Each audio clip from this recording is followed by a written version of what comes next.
DialH talking. No, no, no, do not say a thing. Your side of this endeavor is not important in this arena. You merely need hoard the crumbs I cast before you. In time you will be stuffed with a sickly banquet of the macabre. And then it will be time for you to regurgitate your innards for the next green cur to lap up with eager delight.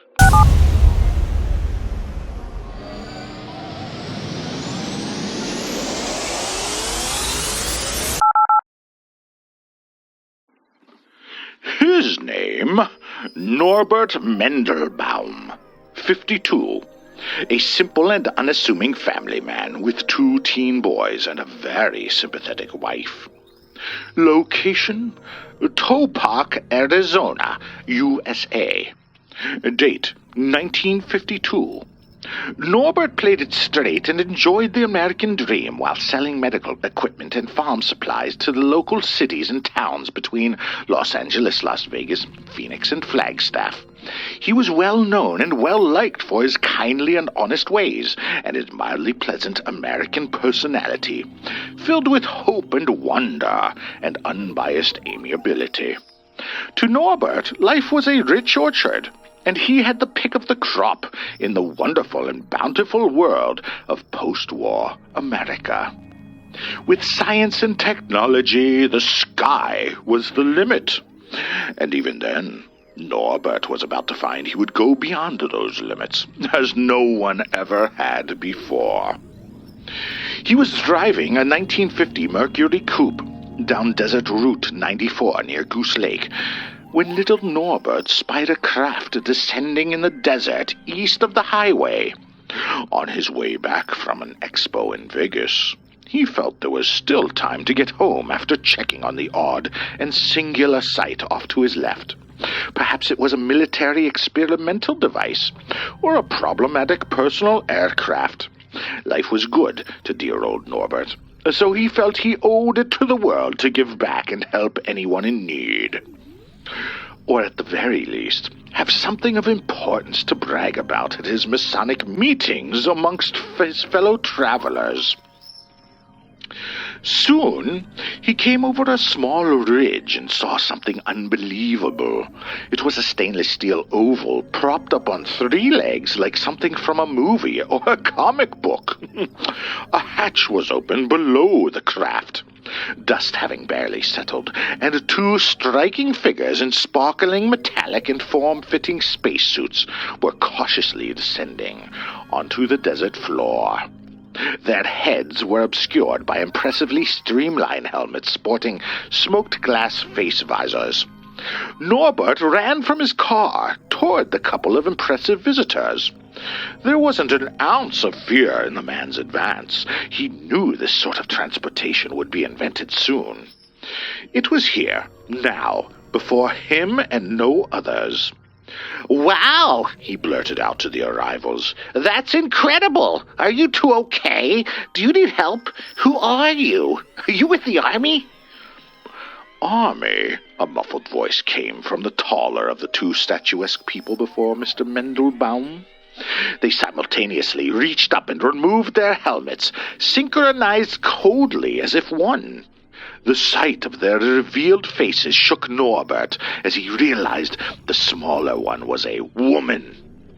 And these weren't just typical people, but tall, blonde, perfectly heroic, handsome, and beautiful humans, beyond the sort of ideal you might find in Hollywood pictures or photo magazines like Life.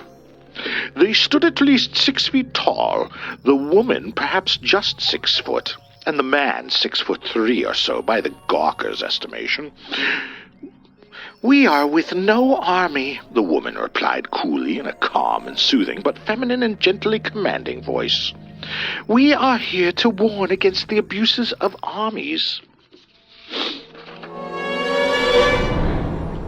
"And warfare," the male interjected. "We come to give humanity a warning," she plainly said to the agape salesman. "Our people send us as emissaries to warn you of nuclear war and environmental destruction." "Against pollution and atmospheric disruption," the man interjected.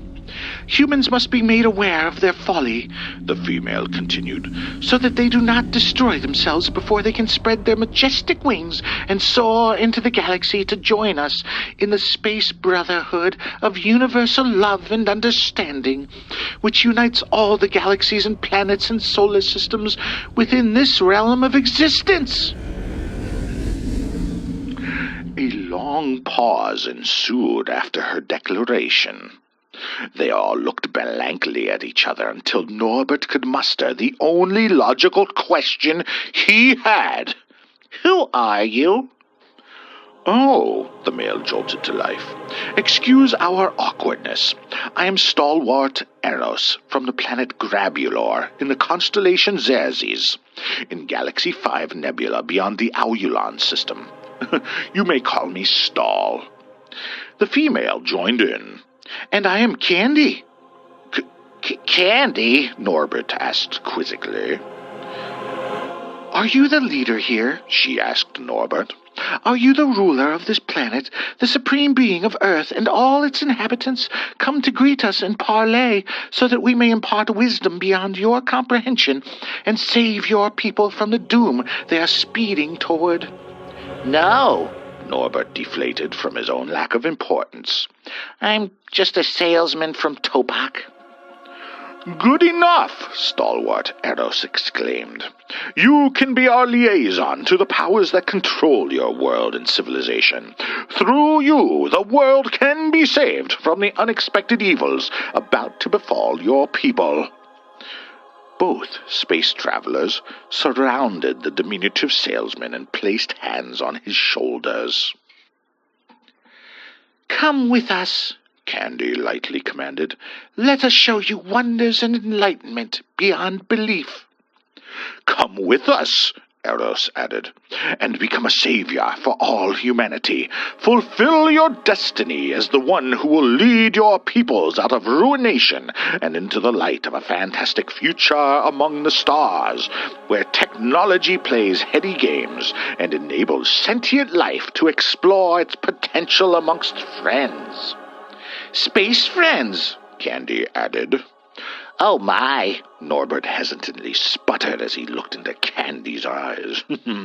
She was so perfectly formed and perfectly presented.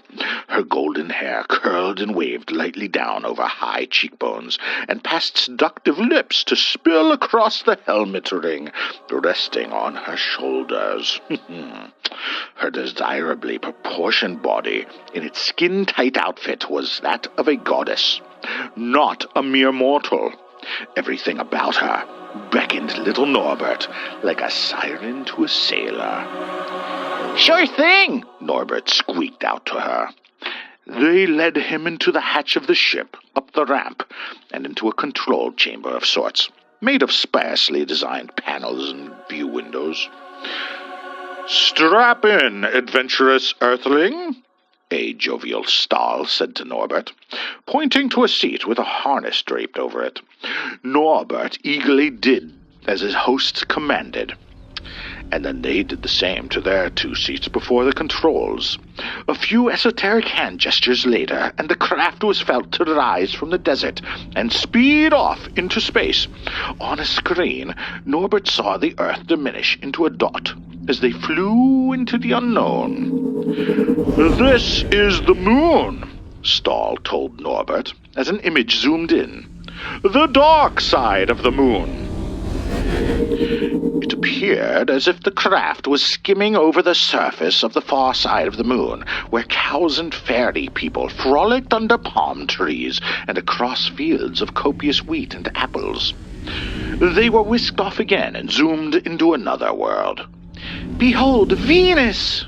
said Candy as the screen showed a world zoom in, and across the surface were wonderful cities and monorails, while birds flew about in the red and hazy air.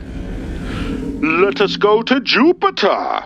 Eros exclaimed, and the screen again showed a world whizzing into the distance and another zooming in within a few minutes. Jupiter was populated by magnificent crowds gathered in farmlands and on the beaches, enjoying the sun and fun of their distant home. Bubble creatures populated the air and made surreal art above the heads of the inhabitants. "These are just a small portion of the fellowship awaiting mankind amongst the stars," Candy told Norbert. "But beware of what will happen if you and your fellow humans can't control yourselves and you start a nuclear war." Another screen was pointed to, and it showed the Earth slowly burning up in a fire covering all the surface of the planet. Norbert was terrified.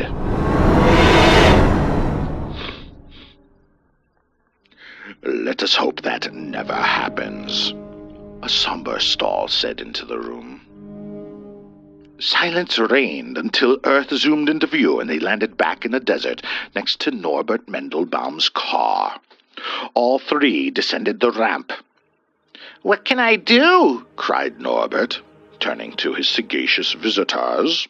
"How can we stop the Earth from ruination?" "You, Norbert," Candy said, a hand on his shoulder and looking directly into his eyes. "We leave it to you to take our words to all your leaders. You must start a revolution of thought and ideology that carries our warning to all your globe." "Stop global pollution," Stahl pleaded. "Stop nuclear arms proliferation. Stop evil." "Start a brotherhood of your own," Candy said, "to align humans with our ways in the universe where peace and tolerance rules." "Preach about the evil of industrialization," Stahl interjected. "And release all your sad and dejected people from asylums and prisons," Candy said most emphatically. "They have rights too." "They do," stalwart Eris added. "Release them. They are people like you." "Live, learn, accept, and tolerate," Candy told Norbert. "And tell all your leaders to do this, because if we return and find you complying, we'll give you your own spaceship," Stalwart blurted. "And stupendous secrets to technology," Candy heaped on top. "And more rides into space and a chance to shake hands with our glorious leader," Stalwart continued. "And all the sex you want," Candy finally bubbled up and out. "What?" Norbert asked in confusion, hinting of eager anticipation. Stalwart put out a hand on his woman's elbow and did a quick headshake. Candy quieted down. "We must go now, Norbert," Candy said, and the pair of aliens turned to leave. "Good luck. We shall see you in the future, the bright future you bring to Earth." And they departed, directly up into space at unbelievable speed. Norbert stood still, stunned at the spectacle for a few minutes, and then he ran off to his automobile and hopped in. He drove like a madman back into Topak. Before getting home, he stopped into the drugstore, then the restaurant, then the gas station, then the dentist's office, and anywhere he could find with people gathered for any purpose. Everywhere Norbert went, he eagerly expelled his experiences and told everyone to stop what they were doing, stop polluting, stop nuclear arms, and release asylum inmates and other such prisoners. By the time he got home, Norbert's wife and boys were already packing, having heard the news. However, they weren't packing for a trip to the stars. They were leaving for her parents' house to get away from Norbert until he could find psychological help. News had spread quick in the small town of Topak, Arizona, and life would never be the same for Norbert Mendelbaum, nor anyone. Over the next years, Norbert would build monuments and landing pads for his friends from the planet Grabulor. The gifts of technology and peace and free sex would be highly appreciated by anyone intelligent enough to attend to their return. Oddly, Norbert was never able to connect to any world leaders. Even the Pope hung up on him once he began his story. Regardless, several thousand eager hopefuls did believe and joined in Norbert's quest to appease the Space Brotherhood diplomats. And while all good and fun, many communities and families were diminished or ruined by the sudden and bizarre apostleship lured in by Mendelbaum's stories.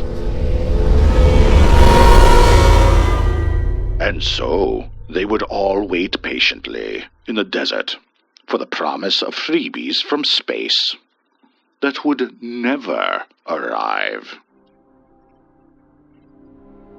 You see, a few minutes after the couple from Grabulor departed Earth, they were recalled back to their homeworld. Their craft was automatically and remotely diverted away from Earth and back to a planet many galaxies away, where an impatient few were awaiting the return of their sought-after duo. The stainless steel craft landed on a pad under a bright green sun, and an awning stretched over the area to cut off the outside and trap the craft permanently on Grabulor. After disembarking cautiously, Candy was roughly grabbed by the arm by a grubby little man in coveralls. He was a misshapen and unfortunate being with steely eyes and a direct voice filled with impatient anger. "Where you been?" gruffly asked the intrusive man. Neither of the tall, blonde, perfect pair answered. They merely shared a sideways and knowing glance to assure silence between them. "I said, where you been?" He tugged at Candy's elbow. "Nothing." "Well, how'd you get out? How'd you get this craft?" Again silence. "Sexual favors?" he asked directly. They bowed their heads in shame.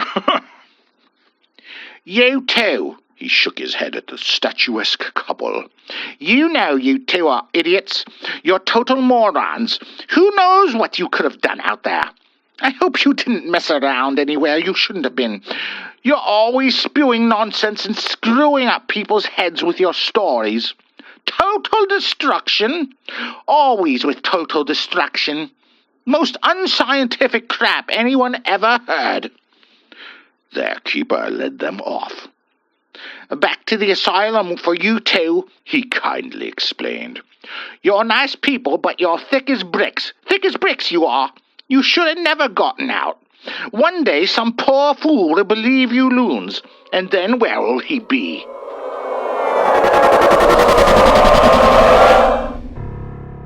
Like and subscribe before I die. And ring the little bell or you will surely go to hell. Oh, we're telling spooky stories. This is not a spooky story. Oh, there's no way on the couch I can sit. Depends how you look at it. It is kind of spooky. I guess so. Wait, that's it? That's the end of the story? That is a